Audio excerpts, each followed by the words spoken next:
पुण्यापासून 4 तासात असा व्ह्यू मिळतोय, पण लोक अजून मिस करतायत. मी आकाश आणि ही आहे माझी श्रीवर्धन 2 डे बाईक ट्रिप. सकाळी लवकरच पुण्याहून निघालो. रस्ते एकदम शांत आणि राईड एकदम स्मूथ. पुण्याहून पुढे गेलो की ताम्हिणी घाटाचा रस्ता एकदमच शांत, मस्त एकदम असं फील होतं की काय सांगावं. श्रीवर्धन पोचलो. मस्त असं श्रीवर्धनमध्ये भारी जेवण वगैरे मस्त भेटते आणि सध्याची उन्हाळा असल्यामुळे आमरस मस्त. आणि एक म्हणजे जर तुम्ही कधी कोकणात जाणार असाल ना, घावण हा एक प्रकार आहे. एवढा मस्त लागतो ना की तुम्हाला काय सांगायचं. दुसरा दिवस होता पण असं वाटतच नव्हतं की आम्ही काल आलोय, असं वाटत होतं की आजच आलोय. आणि पूर्ण असं फिरण्यातच दिवस गेला. अर्धा दिवस जरी संपला तरी असं वाटत होतं की वापस यायलाच नको.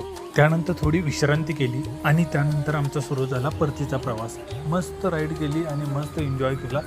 अशा राईड तू पण करणार का? कमेंटमध्ये सांग आणि फॉलो कर आकाशसोबत अजून अशाच राईडसाठी.